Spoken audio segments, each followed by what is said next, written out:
I'm Tara. I'm Ryan. We love Disney movies. So we decided to watch them all, from Snow White to Frozen 2 and beyond. Each episode will watch a different Walt Disney Animated Studios film and tell you all about it. Did we like it? Does it hold up? Who's our favorite hero? Or villain. We'll give you history and fun facts about each movie. And sometimes we'll invite our friends to watch along with us. So put on your tiara or your evil crown and join us on our adventure. This is Tara and Ryan's Princess Diaries. Hello, listeners, and welcome back to Tara and Ryan's Princess Diaries. We are pumped, or at least I'm pumped, I don't know if Ryan is, to see Oliver and Company. I was not initially. I think, as with most of these movies, I have my memories, and I just feel like this is another one kind of not like Black Cauldron, but is does kind of like, oh, this is one of the bad ones. And I started watching some stuff, and while there's things I saw in the making ofs that I was like, oh, I think there's going to be some things I don't like about this, I'm like, I'm ready to watch this. Good. I'm glad you got your head straight for it. Did you, what's your memory of this one? This is another one where I vaguely remember it. Obviously, listeners know I know the song because I belted it out at the Roger Rabbit episode at the end.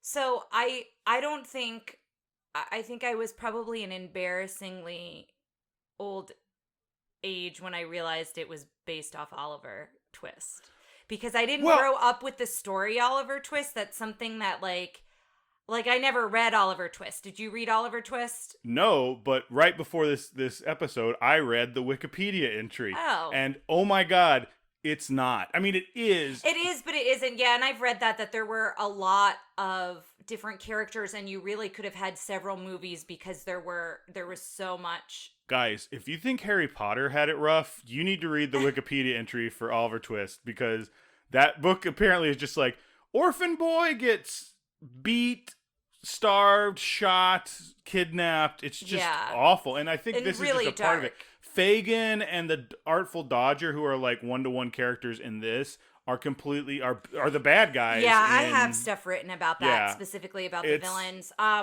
But I guess it's loosely based off of the idea of an orphan. And I knew the musical Oliver, which is also based off Oliver Twist. So I feel like I made that connection later on in life. But as far as specific memories watching the film, again, I don't have like specific connections. I did have an Oliver pillow. It was like a big square pillow that you'd put like behind your back or on the floor when you're watching TV. And it had little arms and legs. And so like a maternity pillow? Well, kind of, but it wasn't as big as because it wasn't a rectangle. It was like just a square. Oh, okay. So it was kind of like the pillow that I'm using behind my back, but it was Tara, Oliver. A square is a rectangle. Okay. But a rectangle is not a square. Okay. A little math for you. Thank you. It's funny because a lot of times I connect with the merchandise I remember having as a kid, not necessarily the nostalgia from the film, and I think that's just because my memories aren't as strong with watching things. I think when we get to Little Mermaid and Aladdin and those films, I have very strong reactions to, very emotional connections, but I also watch them much more. Like I can quote some of those movies, and I've seen them so many more times than I believe I've seen Oliver and Company. I'm pretty sure I saw this in theater when doing the research for the making of. A lot of it was clips from like the Disney World parade and like a Magical World of Disney like 10-minute thing on the making of and all that sort of thing. And I think because this is the era when I'm having, or we're getting close to Disney Channel in my house, I think I saw a lot of ads for it, and that's why it has a prominence on it. Yeah, I remember the movie poster, like with Roger. It's Roger, right? Roger? No, that's not the main character. Dodger? Dodger, yeah. I was like, that's because he's the Artful Dodger, yeah. Dodger, like, up on the piano, and, like, the group, the company, the group of dogs underneath him. So I remember that. But I guess we should say it came out in 1988. Yes. Now, we've already gone over the top 3 movies that year. I believe it was Rain Man, I have it here. Rain Man, Who Framed Roger Rabbit, and Coming to America.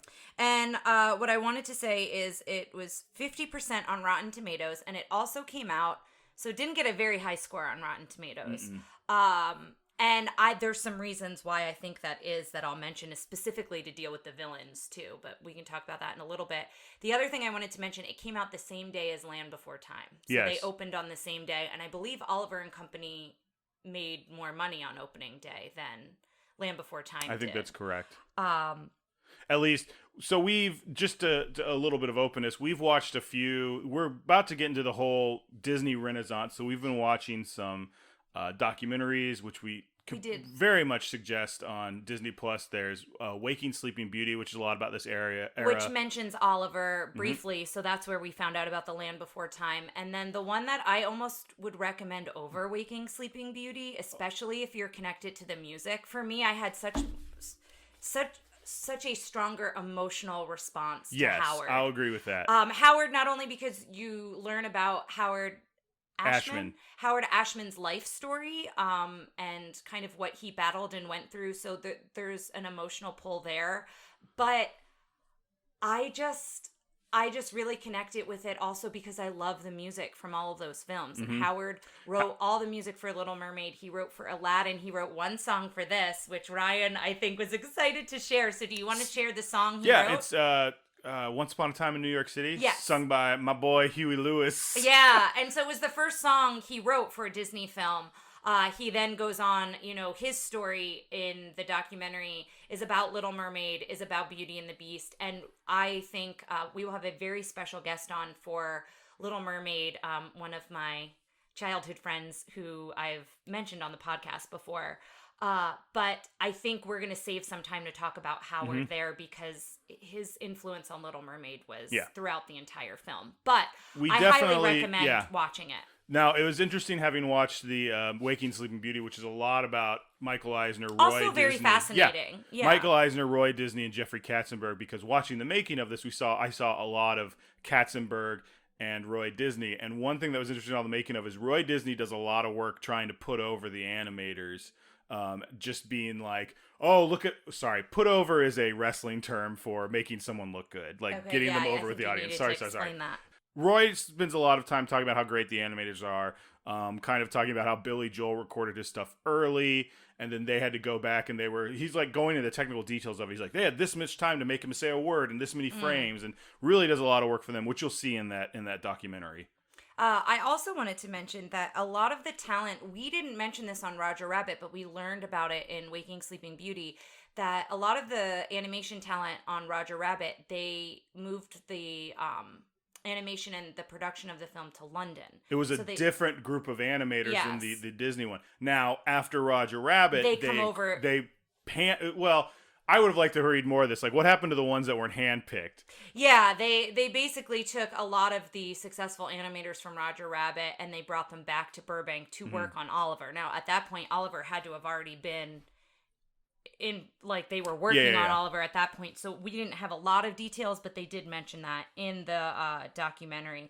They also worked on Little Mermaid as well. So some of the animators from Roger Rabbit in London. Let's take a second to talk a little bit about this cast, because it's like so many singers and people. You got Ruth Pointer, I believe, was Rita at one point. It's funny because in the documentaries kept saying Ruth Pointer was Rita, and then I look online, I look on IMDb, and it's not Ruth Pointer from the Pointer Sisters. It's someone else, and I need to dive into that a little more. I'll look, but it's definitely Billy Joel, Huey Lewis singing a song, but on it, Bette Midler, who.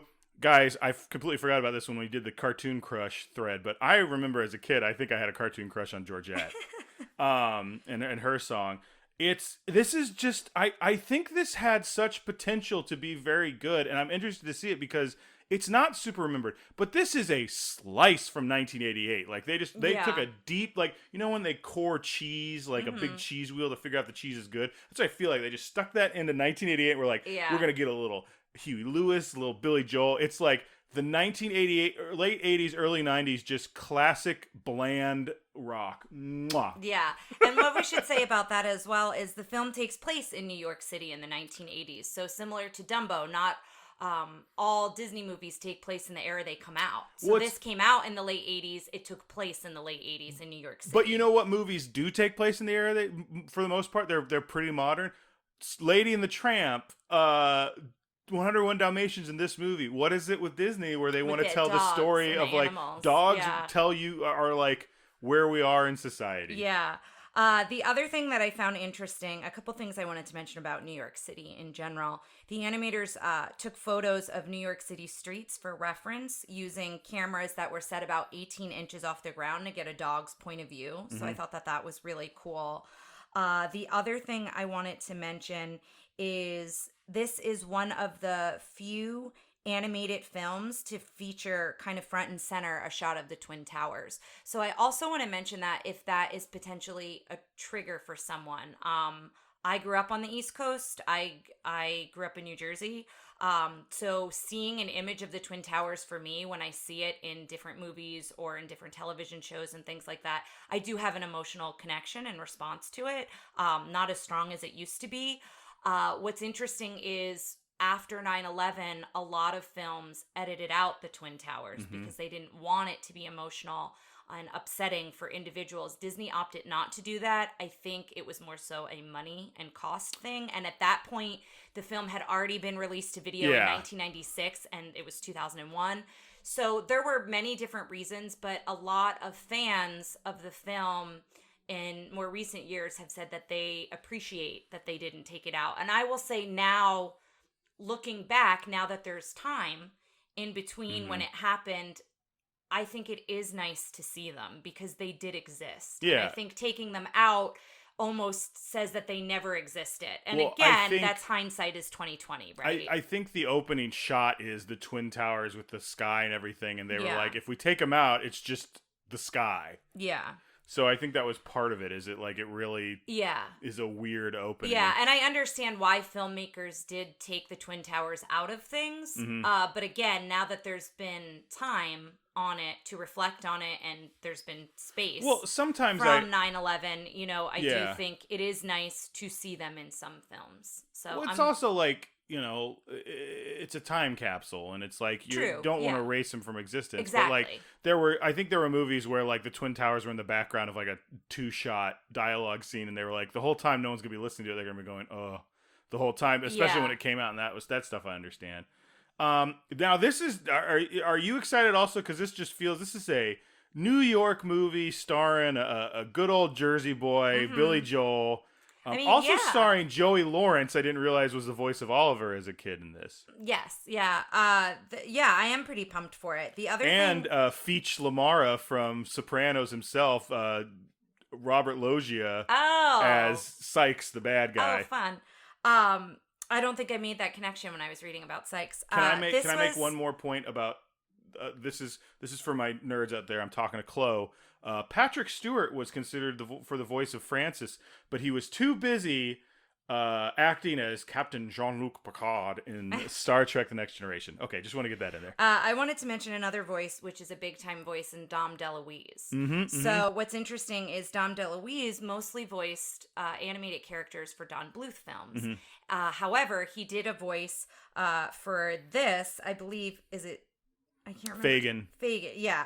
He did the voice of Fagin, and it was the only film that he worked with Disney on, and he loved the role so much that he kept ad-libbing lines. So a lot of his ad-libs are included in the film, and also he chose to be an Oliver instead of Land Before Time. So he did make that choice. Well, it's also interesting because Burt Reynolds was at one point considered for the role of Artful Dodger. Yes, so that Burt Reynolds, and I also read Steve Martin was also considered. Three very, very different artists. And Burt Reynolds goes on to be the voice of Charlie in All Dogs Go to Heaven. Is that after this?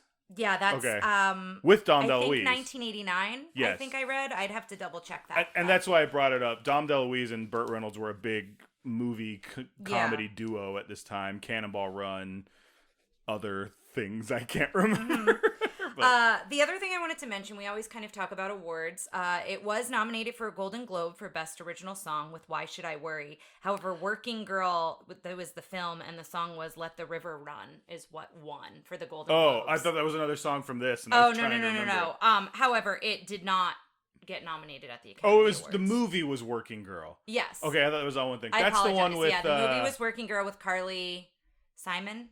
She sung it, but the Melanie Griffith, I think, is and then Let the River Run was the song.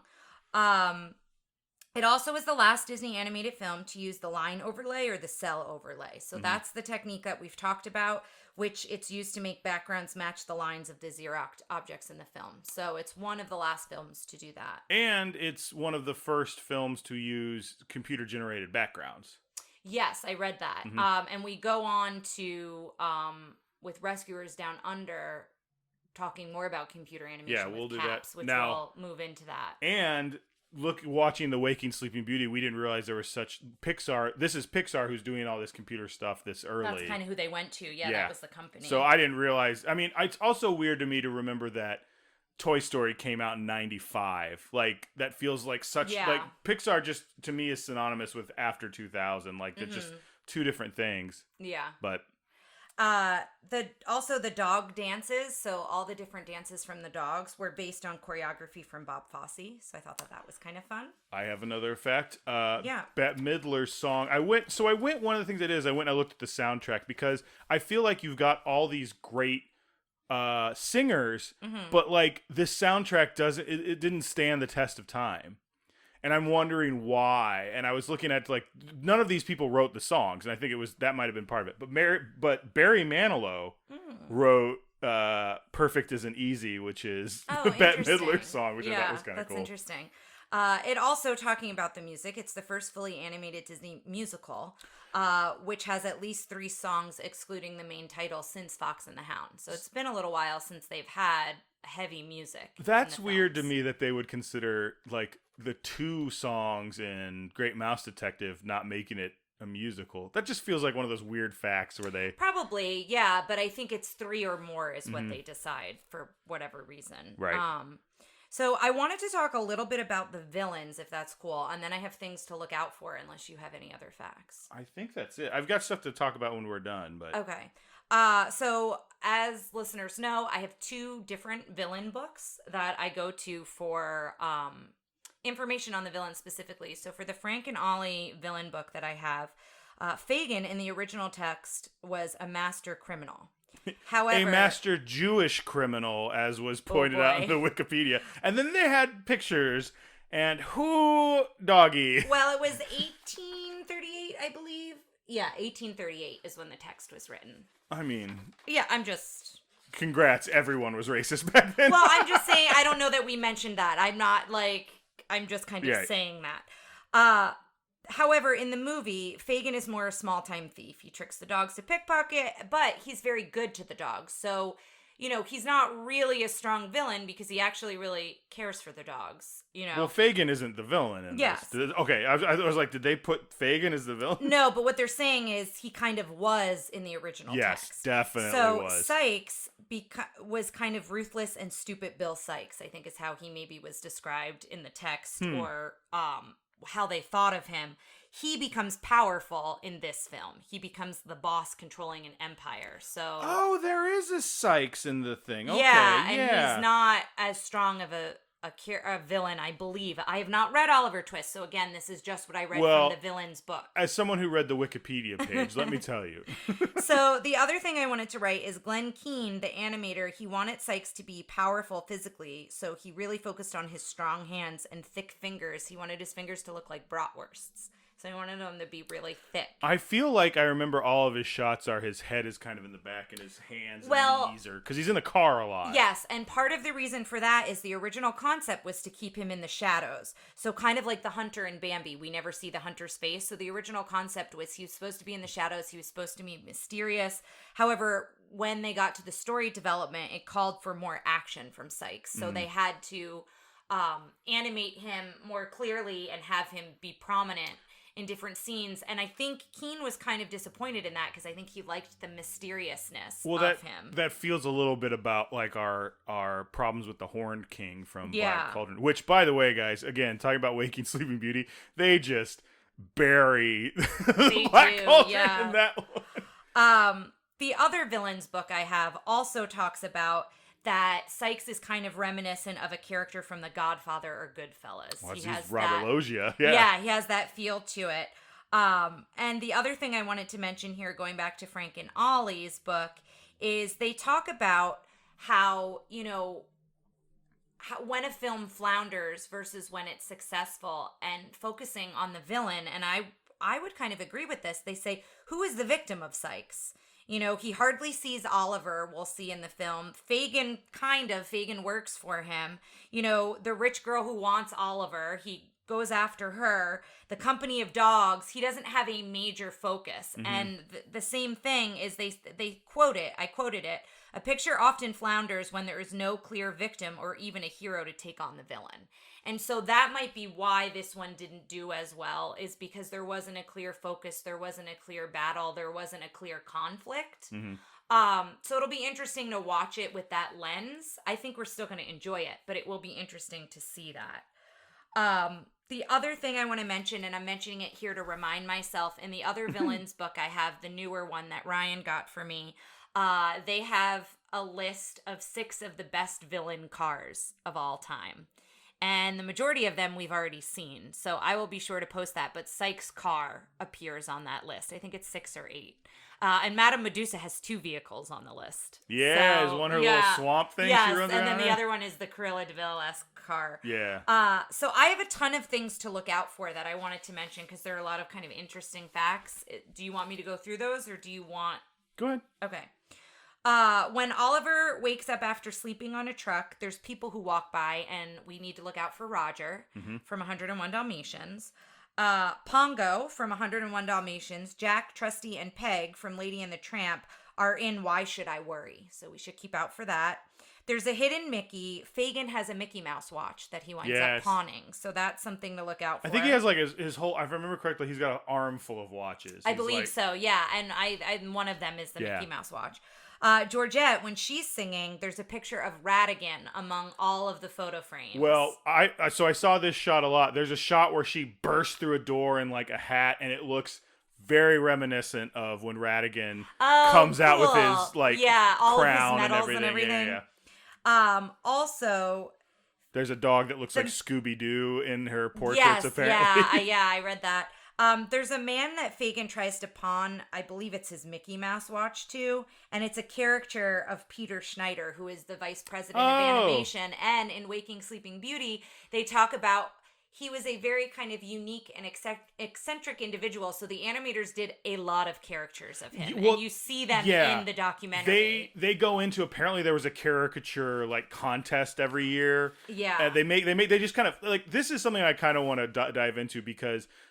In documentaries we've seen, they'll show drawings of people, and we've seen them over and over again. But then in Waking Sleeping Beauty, there is so, like, they'll do entire scenes where someone's talking about the scene, and they have old drawings that the people just made of, like, what was going on. A lot of, like, them getting yelled at by corporate and stuff like that. Yeah. And I'm just fascinated in this whole culture of caricature. Mm-hmm. Yeah, so apparently we need to look out for that, he's that person.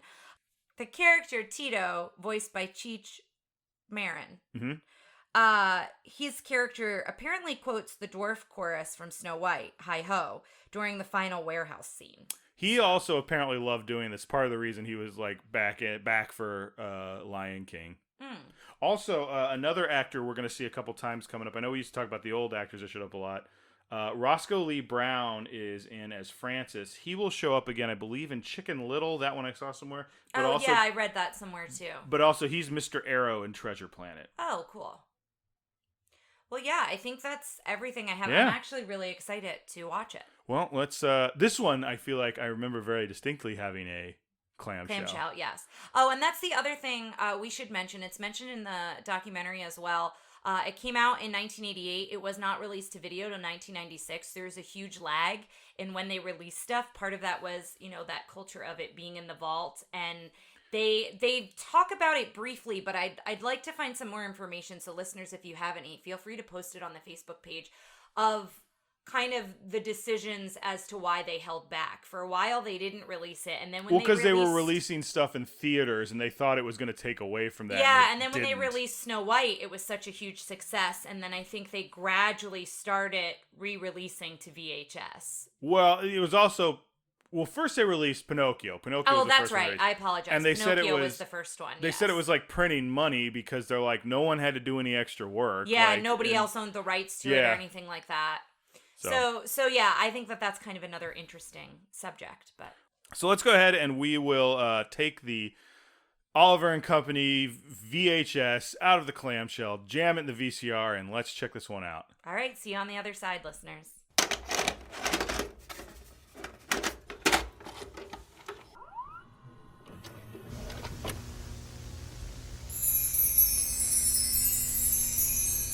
Hello, listeners. We are back. We have some thoughts about Oliver, but overall, I did really enjoy it. Yeah, I liked it. I think there was... This is not a Disney classic, but there's a lot going on here that makes good in this film. That makes it feel like they're on the upswing, and there was a lot of like musical cues that we went, that sounds like Little Mermaid, or that sounds like Beauty and the Beast. Yeah, there were instrumental musical cues. The animation was also like real top notch. Like, yeah, and I think they always do a really good job of capturing the spirit of dogs and animals, but in Lady and the Tramp, in 101 Dalmatians, like they really capture the spirit of personalities, I think, of dogs. And in this case too, a cat as well. And I think if you are a pet lover, a dog lover, a cat lover, Ryan is not. If you're a cat lover, go find another podcast. Gretchen. I shouldn't say her last name. We'll bleep it out. Gretchen would not be happy with that previous guest, so she's gonna come for you. So you better watch out. The next time she's on, we need to have her do the Bammer's voice, because her voice for her cat. Tara had a birthday. We had friends send in happy birthday wishes. Gretchen sent one in as herself. Gretchen sent one in as her dog, and then Gretchen sent one in as her cat. And the dog was like, "Hey, Tara, do," and the cat was like, "Tara, it is your birthday." And like the whole time I'm editing this thing, it came up, and I was like, I think it was late at night, and I'm like, I don't like this. I don't like this. But they capture the personalities, I think, so well of these different dogs and these different animals. Dodger, I wish they had gotten, we talked about this, I think if they had gotten Tony Danza to do the speaking voice, he would have been that much cooler. Because Billy Joel's performance, I'll be honest. His voice is fine, but obviously for the song, it was great. Oh, it just feels like such a good Billy Joel song. Yeah. But his animation and his like rhythmic kind of walking around, and then like at the end when he goes like, "I'll see you later," and his back foot like steps on a car that's passing by, and whoop, and it like swoops him up. It was onto a truck. Yeah, he's never looking where he's going, but he always is. He is the rhythm coolest. of the city, baby. He talks about that, baby. Well, let's dive in. Yeah, so it opens on the skyline of New York City, and I wrote here, it makes me nostalgic to visit the city. I grew up in New Jersey. I was about an hour and a half from New York, so we went into the city pretty frequently, both as a child, and I had a lot of friends who went to college or, live there now, and so especially now we live in Texas, so it made me miss the East Coast. It made me miss the things that I enjoy about like being back home. So it really gave me a nostalgia for that. I didn't have a lot of nostalgia for New York in the 80s, but I feel as someone who grew up in Texas, like there's this feeling I had about New York, and this was part of the thing that informed it, was the way it was viewed, with like people being like, "Hey, like this is a happy Disney movie," but like it's still like people are kind of like, "Hey, look out! Hey, what you doing?" And then like they start. There's that hot dog vendor. Yeah, we'll talk about and all that stuff. But yeah, really I think they do a good job of this really feeling like it's in a very specific time and place. The city is its own personality, I think, as well, its own character. The city is definitely a character in the film, I would say. And it opens up after we see this skyline. It opens up on the song "Once Upon a Time in New York City," and it's basically narrating what's happening with Oliver, and we find out that he's with a litter of kittens, and they're all in this box, and they're getting taken from the box, essentially being adopted. But the sign starts out with that they're $5 a kitten, and Ryan was really curious who's collecting the money. It was outside of like a market or a bodega, so I'm assuming the owner, maybe the store owner, was taking the money, but the sign, you notice, goes from $5, then crossed out to $3, then crossed out to free, and you see that Oliver is the last kitten in the box, and that part's kind of sad when he's all alone, and then it starts raining, and the box fills up with water, and then, he kind of has no home anymore because he was in this box. Yeah, and then he's like swept down the street, almost into an alley. He gets chased by some stray dogs. He ends up kind of like climbing onto a car, like a tire of like a truck. It's or a like, truck, it's a yeah. truck. Mm-hmm. And then the next morning, the truck starts moving. His animation there, and this is when I started watching and going like, this animation is really good. Because I think the Ink and Paint Club is back. They're kind of, on this one, they're going back to, it's a little less Xeroxy, and you don't have that hairy pencil. Yeah. That we talk about in the other ones. There's real clear lines. It's not quite as bright and vibrant as I think it gets in Little Mermaid, but like, God, I the whole time I'm sitting there, I'm going, this animation is so good. Yeah. Like, the personality, you saying it, the personality in all the characters is there. Mm-hmm. This is where we see Roger just kind of walking Well, the street. first we see the shout out to the Yankees. He's in a Yankees cap, so I wanted to mention New that. New York thing, Tara was like, I got really, it was just exciting. But yeah, we see, first he follows a boombox. Oliver follows a boombox, and I think it's so cute because you see him dance. That animation was really cute. It's the most ridiculous version of hip hop, though. It's like one step away from like rip rap rippity rap. Well, yeah, but I thought it was cute to see Oliver dance again. It's like more personality, that this cat has some spunk to him. Oh, this is also where I said this whole part where it's showing his perspective really feels like, I wrote all from his POV. Yeah, it's everybody. You know, there's a kid that walks in at one point, and that's the first like adult from the knee or human from the knee up you see.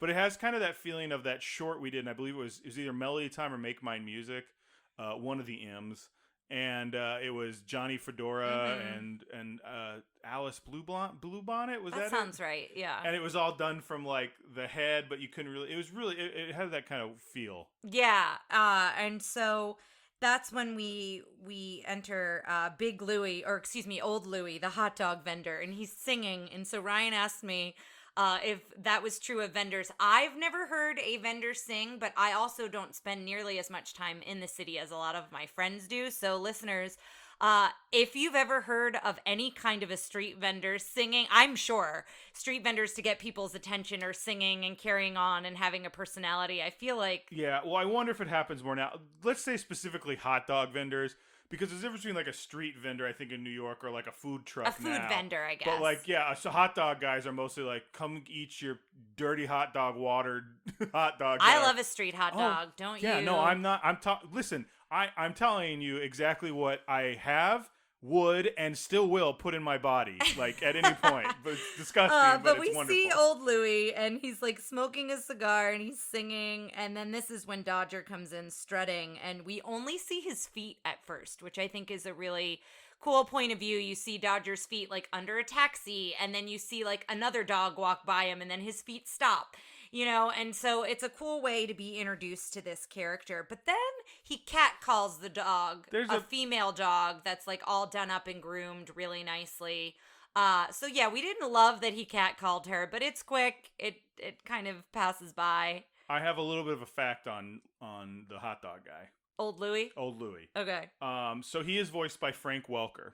Frank Welker was a very, I think he's still alive, is a very prolific animated voice actor. Oh. Mostly for a couple reasons. I'll get you some characters he's done in a sec, but mostly is because he does a lot of animal voices. Oh, I read about this. He did a lot of dogs. Yeah. I think he's a Boo in Aladdin. Like okay. anytime there's like an animal voice, like, it's usually him. But he does it in movies. Like sometimes when they need a specific dog bark, it's a suite of him and things like that. He's known for that. But he's also done some voices. He did Ray in the real Ghostbusters. Oh. He did. Oh man, is he Starscream or Megatron? I think he's Megatron, but he's done Transformers. Did a bunch of those. This is the first time in a Disney movie. This and Aladdin are the ones where he doesn't just do animal voices. That's cool. I think he's Raja in Aladdin. I'll have to double check. But like, if you click on him for IMDb, get ready to scroll, because he's had like hundreds and hundreds and hundreds of roles. That's really cool. I did read about that. I forgot about that. So thank you for mentioning that. So Old Louie is basically getting the hot dogs ready, and Dodger sees that Oliver is kind of trying to bother Old Louie. He's just trying to connect with a human, really. And like, he's swatting Oliver away and all of this, and then Dodger like kind of seizes the opportunity, and he persuades Oliver, and he's like, we can work together to get these hot dogs. Like, I know just what to do. And he talks about the rhythm of the city here. Can you hear it? And there's a jackhammer, and there's all these different sounds, so like they can be distracting, and Oliver can kind of be the distractor for Louie while Dodger gets the hot dogs. And so that's what winds up happening. gets that. This is not to really nitpick this movie, but he gets that link of hot dogs, and there is no way on God's green earth that those are that good of sausages that they're made in a link like that. Those are bought in a plastic packet and put in dirty hot dog water, and I will have 3.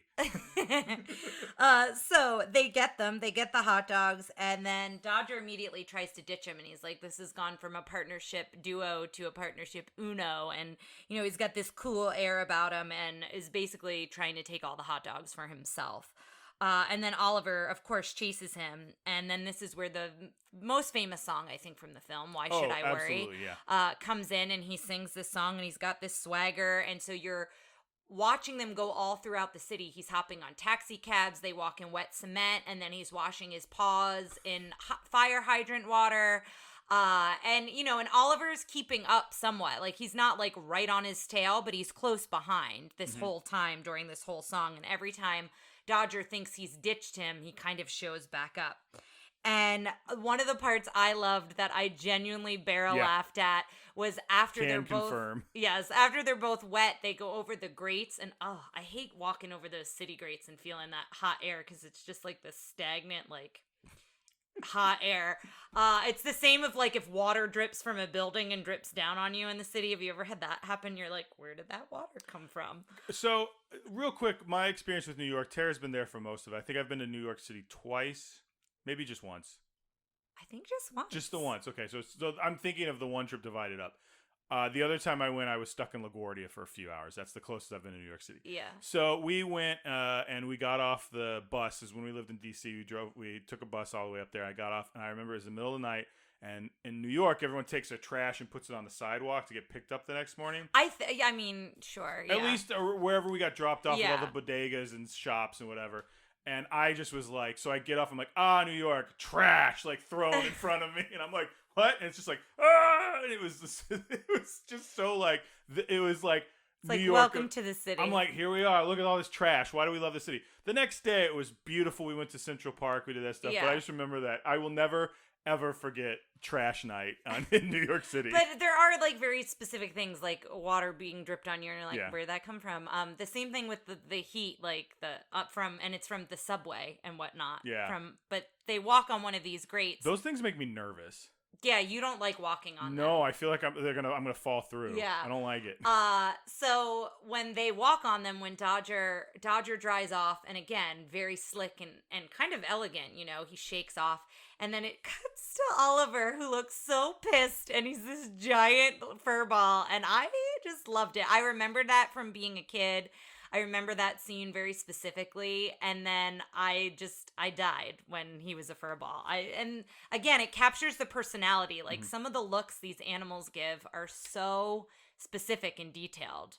So the other thing I like about this whole kind of montage sequence with Why Should I Worry is also when Dodger gets up on the piano, he's playing the piano with his tail. I don't know if you noticed that. That piano also looks really like that could have been CGI, and they were... Oh, really? Yeah, there's a lot of shots in here where it kind of feels like old CG, or they're doing something with CG. Maybe they're filling it in with ink, but it's definitely wireframe of some sort or something. Yeah, and then the end of the song is all these dogs in the street. And I had a couple thoughts throughout this film that I was like, what would I do if I just walked down the street and saw all these dogs dancing in the street? Like, there's just moments where you're just like, people would be freaking out. But it is a cool way to end the song. And we wrote here, you see Oliver's determination throughout this entire song of being like, no, this isn't fair. Like, I helped you get these hot dogs. I want one of these hot dogs.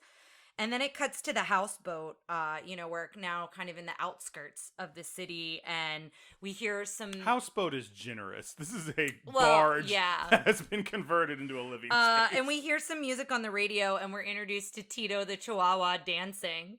And that comes into play a little later too. And then we hear Frankie. Tito refers to him as Frankie, and he's the bulldog, and he's very theatrical, and he's watching what looks like a play on the TV, and he says, "My name is Francis, not Frank, not Frankie." And so each one of these dogs have such distinct personalities, which I really love a lot.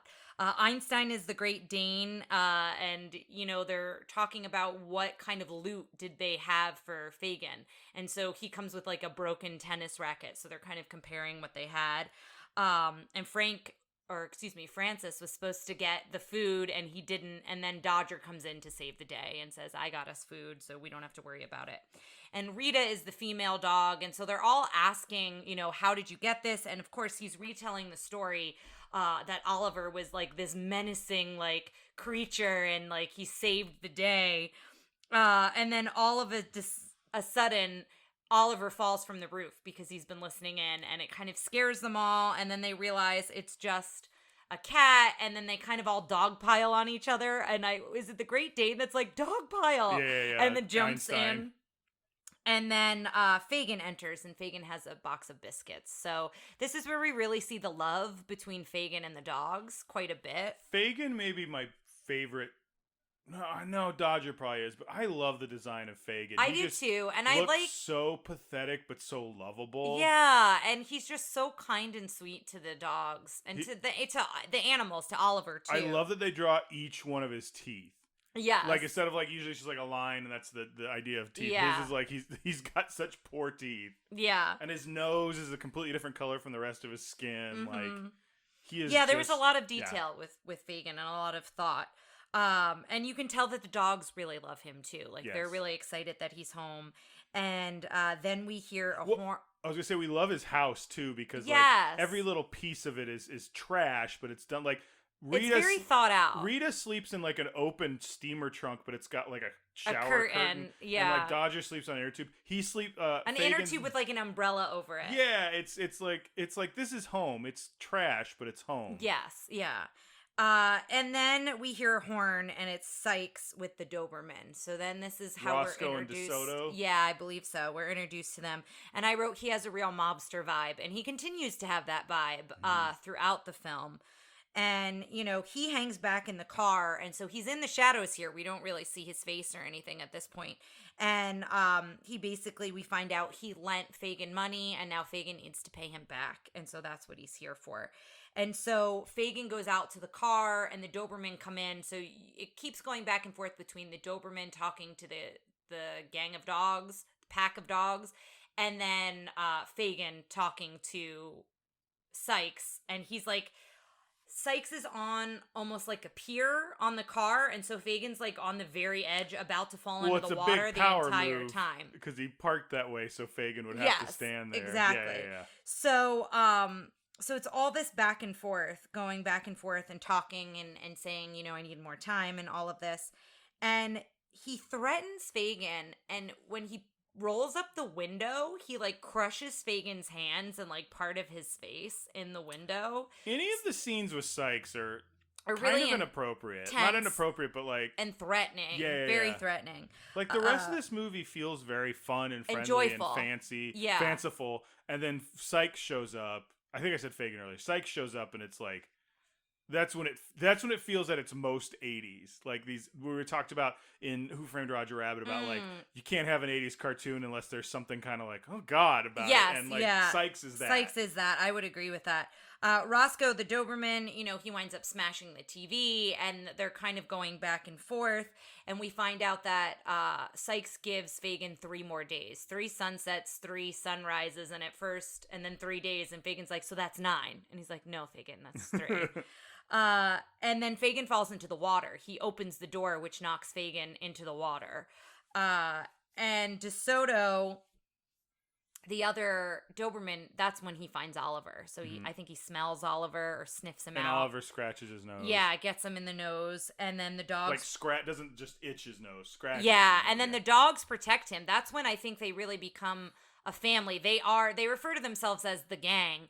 And, they really take Oliver in this moment because he stands up for himself, and then they protect Oliver from the dogs. And so then The dogs leave with Sykes, and then Fagin comes in like sopping wet and like throws his wet jacket down and like takes off his shoes. And the dogs are so loving to him. Tito puts on like bunny rabbit slippers, and they put a blanket up on him, and they basically just like kind of snuggle on him and love on him because they know like how upset and worried he is that he's not going to be able to get this money. And and they give him a biscuit. I liked that. They give him a dog biscuit. Yeah, they give him a dog biscuit. He doesn't seem to, he's like, I bet he eats dog biscuits a lot. Yeah, I think so. And, you know, he also talks to Oliver and he's like, oh, I saw what you did. That took a lot of guts, you know, swiping the Doberman on the nose. And so they're just all so sweet together. And he reads a chapter out of a book about a dog, like, rolling in a wildflower meadow or something. Mm-hmm. I thought for a minute there he was going to read Oliver Twist, and I was going to be like, boo. Like, yeah. But it's a really sweet moment, and they all fall asleep. That's where we see their beds that we were talking about earlier, and then Oliver kind of snuggles up on Dodger. It was, you know, the most fictional part of this movie is that all the dogs slept in separate beds. Not the Great Dane. He was right on top of Fagin, like literally sleeping on Fagin's like stomach. So then it cuts to Fagin on the motorbike, which I like that he has this motorbike with a shopping cart. Yeah, that's where all the dogs ride. Like, it's a really fun all of the design of the, like, it really makes it feel like he's like built this stuff out of whatever he could find. Yes, and whatever the dogs helped him find along the way. And that's what we learn. We learn that, you know, his gang of dogs help him get stuff, you know, that he can pawn, that he can sell to try to get this money to Sykes. And he tells them to remember one thing: dead men do not buy can't buy dog food. Yeah, do not buy dog food. So they start strutting across the crosswalk, all the dogs, and again I'm like, what would you do if you just saw these dogs strutting crossing the street in front of all these taxis? But they're training Oliver, so Rita has a song here, and it's all about training Oliver and what they do. I want to take a second because I think I screwed this up first. I think Ruth Pointer sings the songs, but I think this is voiced. I'll read the actress who I'm stalling because IMDb likes to forget what I had in it just moments ago. There we go. The actress who did the voice of Rita is Cheryl Lee Ralph, but I think Ruth Pointer sings this song. Yeah. And I think it's when she sings at the end. Streets of Gold, I think, might be the name of the song. I don't know that that's the name, but this is another one of those ones where I think it's like, this sounds like a good 80s song, but it's pretty forgettable because it's like... Yeah, well, and it's up against Why Should I Worry and a couple other ones that are a bit stronger. But then they see kind of this very fancy limo, and then they're like, okay, we're gonna, you know, it's a grift. Which looks exactly like Fagin's car, but painted different. Like, I think it's the same... Sykes' car. Sorry, Sykes... Sykes, like, I think it's the same CG. It's very sleek, model. Almost like a Cadillac-type styled car. And they see that Jenny's in it with the chauffeur, and we hear that Jenny's reading a letter from her parents. Obviously, they travel a lot, and they're not going to be home for her birthday, so she's pretty sad about that. And we see that she has a pretty strong relationship with Winston, the chauffeur, and he plays a pretty prominent part in the movie. And Winston, my favorite character, and we'll find out why here in just a little bit. So the dogs all have a plan, and it's always Dodger who's kind of the mastermind of the plan. And he tells Einstein, I need you to do a fender bender, 2 lights up, and, you know, and everybody takes their places. And Francis, being the actor, Einstein gets hit with the car, head first into the car, and is very like in a daze for a little while afterwards. And then Francis takes his place and pretends to be hurt, and that's a really comedic whole bit there. And then the whole reason to do this is to get the electronics out of the car. So they're gonna, I guess, pawn the stereo. For some reason, it all seemed fairly, I guess, plausible up until the point where they go, Tito, go in there and take out the radio. Yeah, the electronics. So he's like biting all the wires, and Oliver still doesn't really know like what they're doing and why they're doing it. And Tito like kind of can't be bothered. He's like, just look out the window, just like be a lookout. But Oliver doesn't know what that is. And then the window that separates the driver from the rest of the limo comes down, and it's Jenny trying to see what's going on up front. And Oliver gets startled and hits the keys, which turns the car on. And then that's the first of several times that Tito gets electrocuted. Yes. So he barbecued. Yeah. And so he like shoots out of the car. And then Francis gets up, licks Winston on the face, and they all run away. And I love that that's Francis' little, like, I gotcha. Ta-da. Yeah. Like, every time he does a grift. And so they all run away thinking that Oliver's with them, and then they realize that Oliver's been taken in the car. And so Dodger and Tito follow the car to see where it goes, and the rest of them go back to find Fagin. And then it cuts to Georgette, who is by far the star of this film, and she's a 6-time national champion. 13 oh my gosh, regional 50 trophies. Something blue ribbons.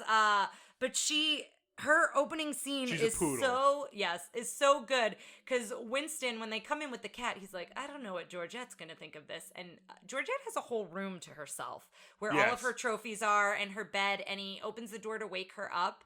And it's her this bed, marble throne almost. It's like a pillar, and she's sleeping at the top of the pillar, but the thing that's creating the support is statues of herself. Of her, yes. It's so good. Could only have ever possibly been played by the divine Miss Sim. Oh my gosh, it's like, so good. Her voicing this character is great. So she's singing to get ready, and she's talking about being best in show, and then she opens the window and these birds are chirping, and it's very reminiscent of Cinderella. She goes behind a dressing, what is that called?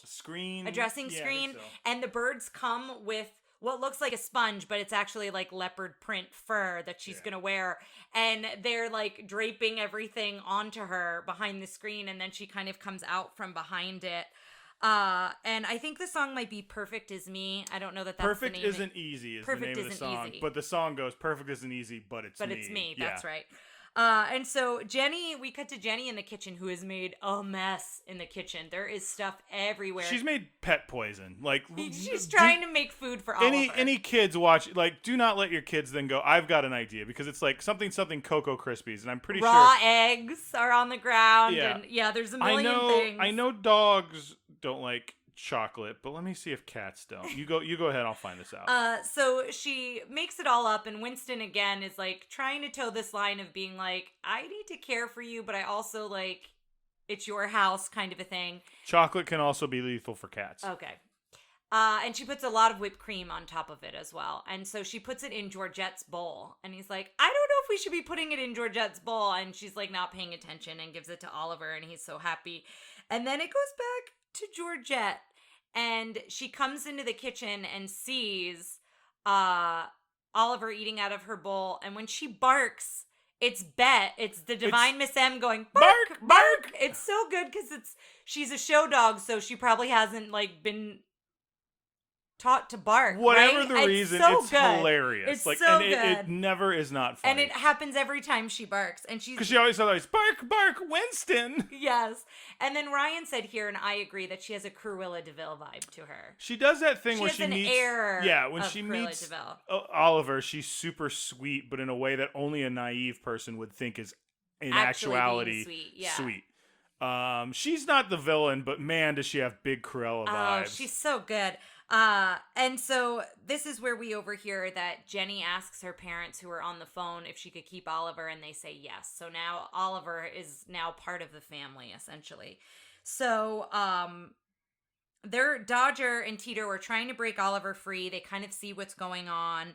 And they realize it's going to be a bigger job. So they leave, and then Jenny's playing the piano and singing to Oliver. He's like turning the pages and playing on the keys. And then it's this really weird cut to them in a rowboat, which at first you're like, is this a dream sequence? Like, what is this? I thought it was in their backyard, and I'm like, she's got a lake in her backyard in New York. And it's Central Park. Yeah. And so we see that after she practices piano, they have a whole day of outings together, her and Oliver, and she's singing this song about her and Oliver, and they're walking down the street, and she gets Oliver a collar that has the address, and that's when she names him Oliver. That's the other thing we should say. He's never referred to as Oliver until Jenny names him Oliver. And so she leaves for school the next day, and Winston, this is where Ryan really connected with Winston. Ryan's two passions, the Disney dogs, and wrestling and dogs all come together. If you had to name my two passions, you'd say Disney and wrestling? Well, I'm saying that because it's a Disney podcast and you become a Disney fan. My real two passions are my wife's happiness and success and wrestling. But you do love dogs, you do love wrestling, and you do love Disney, and they all come together here. The dogs are outside and they hear Winston like pounding his like a rolling pin into his hand, and the reason is he's watching wrestling and he's like, kill him, get him. Yeah, and we noted that the wrestler looked a lot like Sylvester Stallone. I was about to say Steven Spielberg. He doesn't look anything like Steven Spielberg. Does look like a young Sylvester Stallone though. But we did go back and watch the wrestling on the TV several times. All right. Basically, they do another ruse. They do another grift where Einstein rings the doorbell. Then Francis takes his place. And Winston's like, you again? Like, why are you here again? And so he's getting distracted by Francis and all the other dogs go inside the house. And then Francis goes in and they basically like shut Winston. They shut Winston out of the house. And lock the door, yeah. Yeah, and so they walk into this house and it's huge. And they're like, and Rita keeps saying, maybe we need to just leave the kid here. Yeah. Like, I think he's fine here. I don't know that we need to get him. Typically, when there's only one woman in a gang like this in movies this time, I feel like her job is to be the voice of reason amongst fools. Yes. And so then Georgette is just kind of, being Georgette in her room, and all of a sudden she sees Dodger in the mirror. She has like a whole vanity. Well, she also has those old like perfume pump things, and she's doing that. It's a glass bottle and it's with a sprayer, but it's got the squeeze. Yeah. Yeah, and so she's doing that, and she's startled by Dodger, and she's scared of him at first. And then when she realizes he's not there for her, and he doesn't want her, he's like, we're looking for a cat. Then she gets angry and she's like, do you know who I am? And this is where she rattles off all the awards that she's won and the blue ribbons that she's won along the way. I like that Dodger refers to her as the champ from here on out. Yes. And he really messes up her whole room. And I like because here you could assume that Dodger's going to be the smooth one who like tries to smooth talk Georgette, and it winds up being Tito the Chihuahua, and it's so good. Yes. I really enjoy how he, pines after her for most of the movie. He tries to kiss her, and she slaps him as they leave. They get Oliver, they go out the window, and then he sings. First he introduces himself to her as another one of those long names. Which is a joke from Lady and the Tramp, but and I feel is it Alonzo, one of the names? It's something Alonzo, so she refers to him as Alonzo, which I think is funny. And not Tito. But then when they all leave and they get Oliver and he goes to kiss her and she slaps him, he runs away singing I Could Have Danced All Night, which is really funny. So Oliver's like, when they rescue him, he's asleep. He's like napping on Jenny's bed and they like throw him in a pillowcase. So he's pretty dazed when he comes to and realizes he's back with the gang. And he said, I was happy. Why did you leave me there? And he's not saying, Dodger takes offense to it that like, oh, now you're better than us. And I think it's more of just, no, I just wanted a home like with somebody who loves me. And now I have Jenny, and now Jenny's going to be upset that I'm not there. Like, I think he's more thinking about Jenny and just the fact that he was doted and loved on. And Dodger takes that really personally and says, there's the door, like, you can basically leave. And all the other dogs kind of get on his case about it. And then Fagin comes in. And when Fagin comes back in, he picks up Oliver and he notices the collar. And he says, oh, you're doing pretty well for yourself, and notices the address. And then he says, now I've got an idea. And he writes a letter to Dear Mr. Rich. And when Jenny reads it, it's Dear Mr. Very Rich Cat Owner Person. But he winds up like delivering this letter. We don't see the delivery, but we do see him writing it. And essentially he wants ransom for the cat. And so like, you have to meet me here at this time, bring money. And so it cuts back to the house when Jenny finds the letter in the mail slot. And I love that Georgette is exercising, but in the most lazy way possible. She's like on 5 pillows in front of the window. She's like exercising, watching a dog exercising video, and there are bonbons like all spread out that she'd eaten while she's exercising. It's so good. Do you remember the Thigh Master? Yes. Okay. That's just it's very similar. Did you guys have a Thigh Master? We had a Thigh Master. Mm-mm. And no, but I do remember them. Can you guess who used it the most in my house? Your dad? No, you. Me. And it was mostly my mom going, use the Thigh Master if you're going to just sit there and watch TV. And I was like, okay, if I do this stupid Thigh Master, and I would do my hands too. Yeah. Just as long as I looked like I wasn't just sitting there watching TV, I could active? get yeah. And this is how it would go. I'd hear mom coming, squeaky, squeaky, squeaky, squeaky. She'd walk away, squeaky, squeaky, squeaky. She'd start walking by, squeaky, squeaky, squeaky, squeaky, squeaky. You know, that would be it. Yeah, I feel like we zoom in on Georgette when no one's looking, so she's just like very lazily exercising. And then it cuts back to Sykes. And so Fagin goes to Sykes and he's like, I have this plan. I need another day, but I'll explain it to you. And so then we hear Sykes on the phone and he says, what do you mean? Start with the knuckles. And then put him in the cement shoes. Yeah, we hear him say, don't kill him yet. Start with the cement shoes. And so that's where it takes a really dark turn. He's in like this warehouse. It's obviously like his hub.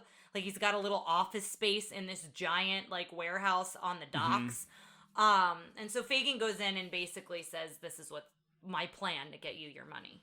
As Fagin's describing the plan, he's obviously nervous. He's like stumbling over his words. And we didn't mention this earlier, but when Sykes snaps his fingers, it's similar to Ratigan when he rings the bell for the cat. When he snaps his fingers, the Doberman are in attack mode. Yeah. And then when he snaps them again, they snap out of it. They come out of that mode.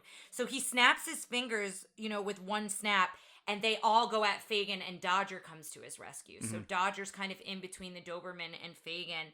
And then as Fagin is talking about the cat and shows him Oliver with the collar, then he snaps the dogs to stop and realizes what Fagin's going to do. So then it cuts to Jenny, who I don't know how she made her way down to the docks from where she lives. I guess she walked because she takes Georgette on a leash. She took a subway. She's a New York kid. Yeah, she took a subway. She's tough. I mean, she's a city kid. But she gets chauffeured everywhere, so I think there's some... Even when she's, like, gallivanting around the city with Oliver, we noted that you see Winston in the background. She seems a little street smarter. Maybe like, of the three of them, I'd say she's the most street smart. I mean, because then you see Georgette, and she's just, like, Fair miserable. enough. Georgette is hilarious. But, yeah, she's basically dragging Georgette on, like, the thinnest leash ever. And Georgette looks absolutely miserable. I think she's in a raincoat or something. She's wearing something. She's in an outfit of some sort. And they're in the boatyard, and... You know, she stumbles onto Fagin, and Fagin's like, I'm waiting for somebody. You know, he's expecting it to be this big, rich man. And when he realizes... Mr. Very Rich Cat. Yes, cat owner person. When he realizes it's Jenny, you know, she's basically sobbing. And she's like, you know, I don't know who would do this. And I just want my cat back. And I brought my piggy bank. You know, so then he realizes, oh, I'm not going to make any money off of this. The whole time you're seeing this, you see Sykes' car in the background. Looming, yeah. And Fagin's got like one foot in a bucket. And he steps in a bucket at one point and then just doesn't do anything about it for a long time. And so you can tell he's starting to feel sorry for Jenny. He's starting to feel sorry for what he did, as well as, well, I'm not going to get paid. It's like a combination of a couple different things. So she starts crying, and he like is trying to decide, do I give her the cat? Do I not give her the cat? And then he throws Oliver into a box, and he's like, oh my goodness, I just found a kitten. Could this one be yours? And she gets so excited because it is Oliver, you know, and she's so happy about it. And then Sykes comes barreling in with his car and kidnaps Jenny. And this is where it kind of gets dark and becomes real, like really intense. Like he's now kidnapped Jenny. And now you see the dogs all turn to Dodger, and they're like, we have to save Jenny. Like, how are we going to save Jenny? So they come up with a plan. And so they're all on the roof at one point. Again, they're in this like warehouse space where Jenny's being held, and he ties her up to a chair. And he's on the phone with Winston saying, you better get her father on the phone. And you better turn off Survivor Series 1998. I don't care if Hacksaw Jim Duggan is, I don't know, I'm making this up. So they're walking on the roof, and they're all trying to be quiet, and Georgette shrieks, which alerts the Doberman because she broke a nail. So, again, very true to Georgette. And then the dogs, you love when this happened in Snow White, when the dwarves all make one person. The dogs all make one person that looks like a shadow of a pizza delivery guy. Yes. And he's like... Three kids in a trench coat is like the funniest joke in the world and to me. He's like, I didn't order a pizza. Where are those Doberman? And he gets a 9mm. Gets his gun and, like, loads it. Like, puts ammo in it and loads it, and then storms out after like this phantom pizza guy. Like, get a free pizza, dude. Yeah. No need for the firearms. I guess maybe it's his hideout, so like the only people who show up there are people he knows. Also, if this pizza person existed, they had the tiniest head of all time. Yes, that's true. So then a chase ensues. And, Fagin comes in as well. Like, the dogs wind up getting Jenny. They all kind of get her out. And then Fagin swoops in with the motorbike, picks up the dogs, picks up Jenny, and tries to leave. And then Sykes starts chasing them in their car. At which point, we go to the most fictitious unrealistic part because of the film. They drive into the subway. This was pitched by someone who lived in California and then they drive into the subway, and no one around had ever been to New York in a while. Or just let it slide. Yeah. But, so Fagin, it makes sense. He's in the motorbike. He goes down the steps of the subway. Well, they don't go through a turnstile or anything. They just go straight into the subway. We don't see that, but so Fagin goes down there. I don't have a huge problem with that. But then Sykes' giant Cadillac-esque car drives down the steps. Then they're on the tracks of the subway. And like the third rail, you're like seeing the electricity going through it. And it tears apart his tires, but then the like axle, the axle spokes are like on the third rail. Yeah. And then all of a sudden they're outside on the bridge. Well, hold up. You're missing a part. And I want to take a second now and let people know that there's a whole website called Does the Dog Live? No, and it's you enter in a movie or a TV show and it tells you if there's a dog in it and if that dog dies. Yeah. We don't know that DeSoto and Roscoe pass, but they both get thrown from the car. They're electrocuted on the third rail. Now, my argument is Tito gets electrocuted for comedy like 4 times. However, if you've ever been to the subway in New York or a subway in general, you're always warned as a kid and as an adult, like, it's very dangerous if you step out. I'm already saying we're taking liberties with the reality of the situation. I guess that's true. I don't know. It's pretty traumatizing. It's pretty dark. It's like, and we were shocked. We both gasped. LOL, shocked. Yeah. We both gasped when it happened. So it is an intense moment. We didn't gasp. I'll tell you exactly what happened. We went, oh my God. Yeah. It was an intense moment. Well, when we thought, what a terrible death for a villain in a Disney movie. This is quite possibly the worst death of a villain in a Disney movie. And then Sykes gets it. Yes, but before Sykes gets it, Jenny also is on the hood of his car. Like, it's pretty... And he smashes his window to grab her. Like, Jenny, it's pretty intense. And then that's when the dogs go over, and then Oliver goes after Jenny, so it's like this whole back and forth. And then that's when they're outside now, on the track still of the subway, now on a bridge. And so you see the train coming at them outside, which that for me was the most unrealistic part. I'm like, what? They're outside on a bridge now. There's a fact about this on IMDb. So just to finish, they all get off and they go up like a I don't know what's called, but like a wire on the bridge, but Sykes is still on the path and a train comes. Hits him head on. And just destroys him. Yeah, and we just see the remnants, the flames and the smoke fall into the water. Oh, no. We see him looking scared. He goes off screen to the right, and then the train comes from off right, and there's flame. Yeah. It's intense. We assume he gets hit, obviously, and then falls from his death. Sykes meets his end by driving his car onto the path of an oncoming JFK Express train on what appears to be the Manhattan Bridge. Oh, interesting. Though this makes for a great ending, the train never crossed the Manhattan Bridge. Instead, it used the Cranberry Street tunnels to go from Fulton Street to J Street. However, the film correctly identified as going to 57th Street as its terminus. Well, I'm glad to clear that up. And for any New Yorkers who specifically know where that's at and what they're talking about. Because, that part I was like, wait, what's happening? I was almost taken out of what was going on because it was so unrealistic to what I know. I mean, but it also is a very dark part in the movie too. It's very intense. It's like if they shot a movie at the Alamo and they went in and it was like a theme park, I'd be like, that's not what that's what it feels like. Yeah. It's just everybody else is like, so what? A train's. It's like that's not what it is. Yeah. So then it cuts to, we hear Winston and Fagin singing, and Fagin's got some good harmonies there at the end of Happy Birthday. And they're all singing Happy Birthday to Jenny. All the dogs are around her. There's a cake. And it cuts to the kitchen, and Tito's teaching Georgette to dance. And this is where Georgette is kind of falling for Tito a little bit. And then Winston and Fagin are back in the kitchen watching wrestling. And again, Fagin loses a $10 bet Winston and then doesn't have it. I'm like, already we've learned that his money problems, it's are not going to go away. It's like it's like the end of every episode of Sopranos. It's like these people are going to be the same people. Yes, yeah. And we find out her parents are coming back tomorrow, and then Georgette's like, come up and follow me. I want to take some time with you. And all the other dogs are leaving. They all say goodbye to Jenny. They say goodbye to Oliver.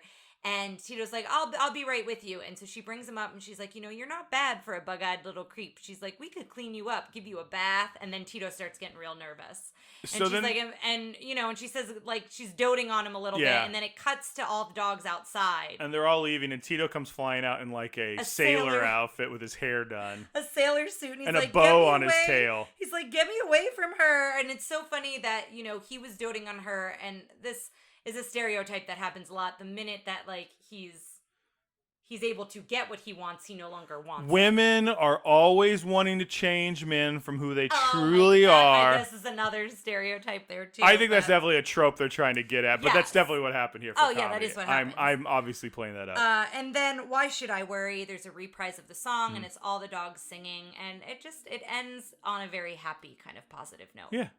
P-A-W-S, positive. That's it, guys. Let's go over our questions. First off, how was the princess? Princess in this case, I'm going to assume is Oliver. I like Oliver. He was very cute. Spunk. I like his dedication. I think they could have fleshed him out a little more, been a little, I like the idea that part of the reason the gang went around him was, that he fought DeSoto, and they were like, okay, you're one of us. It just feels like he quickly goes from an orphan to part of the gang to the house. Like, that all happens in like a it does happen short period. Pretty quickly. That's not necessarily a shot at Oliver as it is the story. Yeah. I think a lot of his animation is very cute. I like Oliver a lot. I know you really like the fuzzball shot. The scene, yeah. How was the prince? I feel like the prince in this case is Dodger. Yeah. I loved everything about him except his voice performance. Yeah, I would agree with that. I love his swagger. I love how he was animated. I really enjoy how he's got a Tramp vibe from Lady and the Tramp in the sense of he really knows his city. Like, Tramp knows his city. Tramp knows where the dog catchers are at and everything. He's the king of New York, but he has no riches. Yes, yeah. I would say Dodger, I think almost knows his city even better than Tramp does. Yeah. So the sidekicks. I love the and company. Yes, Tito's fantastic. Tito's my favorite. Francis was a close second. Francis is really good. I wish Rita had a little bit more personality. She was very much the matriarch of the group, just like keeping everyone in line. Georgette, though, had personality for both of them. Yes. So Georgette, I think, was my favorite. She's not part of the company, but she is by the end. She goes after him when they. Oh, that's true. Yeah, she helps them in the end. So yeah, I like Georgette quite a bit. What was your favorite musical number? And I think that's pretty easy. Why to say. Should I Worry? Yeah. Is so good, and Georgette's number's pretty good. Perfect too. Isn't Easy is really good. It's not why should no. I, worry? I like Why Should I Worry better, but it's a close second. But I'm also I think you're the same way. Like, I'm a huge Billy Joel fan, and this was such a good Billy Joel song. I don't think he wrote it. Going back, I think it feels like a Billy Joel. Like, it has that like bongos. It feels like the beginning of River of Dreams. Mm-hmm. Like it's getting into all that. And he just wails on it. Like they wrote it for Billy Joel, and it shows. Mm-hmm. Let's talk about how it holds up. Female character agency. Georgette was great, but like the other characters were just kind of, they're fine. They were fine. I mean, Jenny's a kid, so I think she was fine in her role as being a child. I wish Rita had more personality and agency, but yeah, I think Georgette was a strong. Racial, ethnic representation. Now, it was mostly dogs, but it's a varied cast. Francis is played by Roscoe Lee Brown, a black actor. Yeah. Rita's a black actor and a black singer. We've got a Latinx person in Cheech Marin. And what I will say is Tito talks how Cheech talks. Like, knowing Cheech and Chong and his other roles. Like, so I can see where people could maybe say, like, his dialogue and the way he's delivering things could be playing on a stereotype. But I think it was, but that was also his bit. Yes. And it was 1988. And I don't think they really pushed on it. Like, no. He really quickly, there was a few jokes that were specific to him being a Hispanic Chihuahua. Yeah. But like, look at Lady and the Tramp, where it was. They didn't hit me like the jokes did in Lady and the Tramp, yes, or exactly. in Aristocats did. With and again, specific jokes. if you're going to have a joke a little bit at that deals with his ethnic background. Cheech Marin's doing it. So like, I don't think that's necessarily an excuse to do it. Yeah. But I think it's more like representative, like, you know, I'm white, I make fun of white people. Like, not that I'm saying, listen, if there's any race everyone can dogpile on right now, go for it, it's white people. Yeah. But I'm saying, like, you get a better representation of, I think, when you're casting somebody in the someone role to do it, because like if it's something that's like, that dude, is in no. that background. Yeah. And we're moving into a better place now. And I think that's it.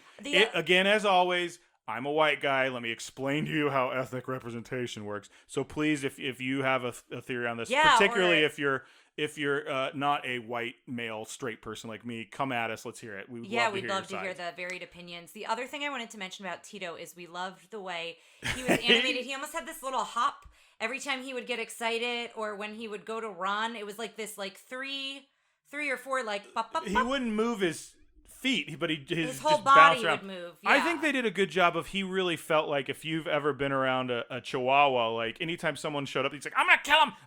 Like he was super, the most aggressive. Yeah. And very protective of everyone. But again, I also think like they put black people into roles in there. They put minorities into roles that otherwise could have just been like, oh look, it's another white dog cast. Who cares? And that's in 1988. I got to give him props for that. Drinking and smoking. There's a lot of cigars in this movie. A lot of cigars. Sykes pretty consistently Sykes always has a cigar. There's some rats smoking cigars. Yeah, at one point there are rats around a fire, a trash can like, fire. Like Dodger goes by and they're all smoking cigars and they're like, hey! And they're all like singing the ooze in the background of Why Should I Worry? Old Louie has a cigar. I guarantee you they ate some of that cigar in the 100%. I'm telling you. And I would have ordered 3 more. Yes. And then like when they go into the house, when he says that line that you said you remembered, like, this is torture. I'm sorry. Let me back that up. If this is torture, chain me to the wall. That was a Cheech Marin impression and not Oh, yes. Yeah. But he pulls out a cigar and like smells it, which is weird that they just had cigars at the table where this kid is. Well, I guess maybe Winston smokes the cigars because they're in the house. But wouldn't that be up in his room? I imagine him being like Edgar from the Aristocats. No, Winston seems like he's got kind of authority of the whole house. Like, but if they're his cigars, I think there's a difference between authority of the house and leaving his stuff lying around. Well, what I'm saying is the parents aren't home, right? So, like, he's watching wrestling. He probably doesn't watch wrestling in the kitchen when the parents are home. I feel like, you know, the cigars probably aren't out on the table when the parents are home. Like, I gotta tell you, I think Winston watches wrestling in the kitchen when the parents are home, but the volume's down. And he's always maybe that. They're like, Winston? He's like, coming. Yes, you know? But I don't think he's as, like, confined as Edgar is. Right. Guns and firearms again. So, when he pulls out that 9mm, that's like I don't know if it's 9mm, but it's whatever, a handgun. It looks like a Beretta or something. When he pulls out that handgun, it gets like real. I will also say that there's a lot of like real. It gets it's there's a lot of seriousness in that end. It gets real dark for a movie that's otherwise like really like, hey everybody, like spunky but really positive and easygoing until towards the end. So let's start with frightening for Sykes. I thought it was pretty scary. I'm gonna give him a 4. Yeah, I think they're the same. They still keep his mystery a little bit. I think he's really scary when we don't see him and we just see the car. The car is so big and the car is an extension of his personality. And then he is just really frightening. We talked pretty extensively about the ending, and he's very scary in that whole ending, and he kidnaps a child. I also want to give him points because it's not... Oh, that's a good point. It's not only... like him as a character is frightening. There's some intensity to him as a villain, like to his scenes and stuff that he brings. Kind of what he's portraying. He's portraying this kind of mobster, underground, seedy character that even if you didn't grow up on the East Coast, but you know that character, you know that personality, and they're usually nothing good comes when, you know what I mean? Like, so that air of him is there too. Funny. He wasn't funny at all. I don't even think he even tried to be, like, did the joking funny. I think he tried to be funny with the, like, start with the knuckles, and we were like, oh, God, no. Yeah. Well, and I guess we should speak to, I know we're cutting in on this ranking. What did you think of the Doberman as his sidekicks? I liked sidekicks. I liked Roscoe. Roscoe, another African-American actor. I don't remember his name, but I just liked him. Like DeSoto would show up, and I was like, sure, Roscoe whatever. seemed like he was kind of the lead. Because he also, it sounded like he was in the Rita. Like it felt like he had like a little bit of a backstory. Mm-hmm. Like it was. I would put him above like Flotsam and Jetsam. Him specifically. Flotsam and Jetsam are good, but they have no personality. Like they're cool because of the way they're animated. Well, you know what? We'll find out in a few weeks, guys. Fierce. I don't think he's fierce. I don't think he's fierce either. I think he's just terrifying. Scary, yeah. I think he's a 1 for me. I don't. There's no fierce quality about him. Yeah, effective. I mean, maybe a 2. Like, I mean, he's effective in that he scares Fagin, but he never gets his money back. Yeah, but his money back is through Fagin, right? So then you have to take Fagin into account. He kidnaps the girl. I think that's pretty. I'm gonna give him a 2 because I think kidnapping a child is pretty intense. Yeah, but it's just the intensity and effectiveness are 2 different things. I don't think he's super effective. He gets outwitted at the end of the day by dogs. I guess that's true. I don't know. 2 is my call too. I'm gonna give him a 2. Yeah. Design.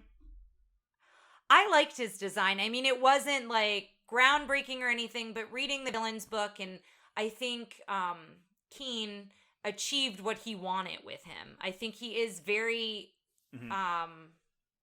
what's the word I'm looking for? Not foreboding, but I don't know. He has a intensity and a presence about him because he's so big. He drew him very like square, like blocky shoulders, the big hands. They focus in on his hands a lot. I wasn't like wowed with his design, but I think that there were conscious choices in how he looked and presented himself. What number would you assign to it? I'm going between a 2 and a 3. I think a 2. Okay. What are you giving him? I'm going to give him a 3 because I'm also taking into account the way they do his car. Oh, then I'm going to give him a 3. Why don't we keep it at 2? Because I think that splits both of our thoughts. I think if you had gone 3, I would have gone 2 simply for that because I think what he deserves is a 2.5, and that's what we'll end up giving him if we do it this way. Okay, we're gaming the system a little bit here. We are, but I agree with you. I didn't even take his car into account. His car is an extension of him. Yeah, even by the end, the car dies when he dies. Yeah, like, he's part and of the car design is really cool.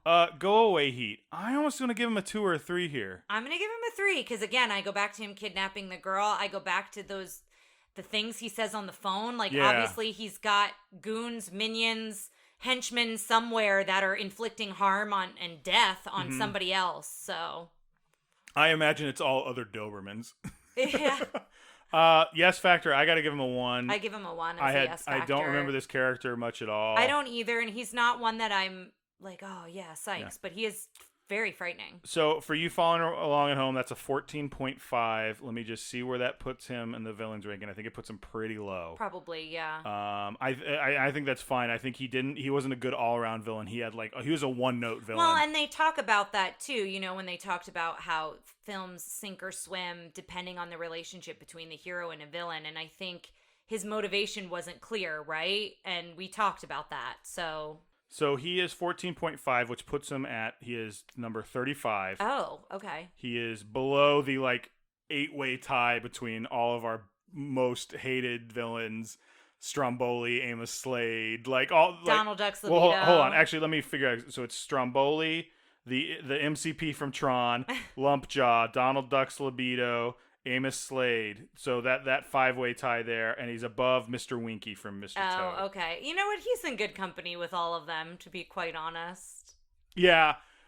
Because all of them have a similar vibe that he has, where they're very strong in one category, but not all the categories. Well, he's very close to the wolf from Peter and the Wolf, and I think he feels a lot like that. Yeah. Because I would actually, if I had to actually put him, I'd put him under Mr. Winky above the wolf. Because I think the wolf has no anthropomorphic personality, but the wolf is similar in that he was frightening, and that was just about it. Yeah. So yeah, I think we did a pretty good job there, guys. Sorry, I always do this every time. It'll never not happen. Do we keep this one? Do we put it on our shelf, or do we lock it away in the vault? I'd put it on my shelf. I would too. I really, the majority of the movie is fun. It's upbeat. I think I think kids would really enjoy all the personalities of the animals. I gotta argue and say that I don't think you should just throw this on for your kids, because when it's intense, and it's not very intense very often, but it's super intense. Yeah, but I would say that there is a lot of things that I think kids would enjoy about this film. But yeah. I do agree that the ending is pretty dark. I think if you're a child of the 80s, which I feel like a good amount of us are, give this one another watch. It's nostalgic for a lot of different reasons. Yeah. For the music, if you grew up on the East Coast, if you've spent any time in New York City, there's some nostalgia there. The music is very late 80s. Yeah. So yeah, guys, thank you so much for listening. I don't know off the top of my head what next thing is. Little is it Mermaid? Little Mermaid? Yeah. That was the notes from Beauty and the Beast. That's been like, little town. That's what it sounds like. You just said. I'm just super, if you can't tell, listeners, I'm so excited for Little Mermaid. We are starting the Disney Renaissance. I'm excited for the Disney Renaissance. I'm excited for the movie. I'm excited for our guest, as well as the other guests that we have for the other Disney Renaissance films. This is my childhood here, and so I think a lot of listeners, I think this is what you've been waiting for, and we're probably just as excited as you are as well. God, I hope we don't screw it up. All right, guys, thanks for listening. Thanks for listening to Tara and Ryan's Princess Diaries. If you want to tell us your favorite Disney villain and why it's guest on, send us an email at trprincessdiaries@gmail.com. Or you can send a tweet about how great Maleficent is to @TRPDiaries. Check out our Facebook group by searching for Tara and Ryan's Princess Diaries. Tara and Ryan's Princess Diaries are available on iTunes, Stitcher, Spotify, Overcast, and many more. Wherever you hear us, please be our knight in shining armor and give us a 5-star review. Thanks again, and until next time, remember to always live happily ever after.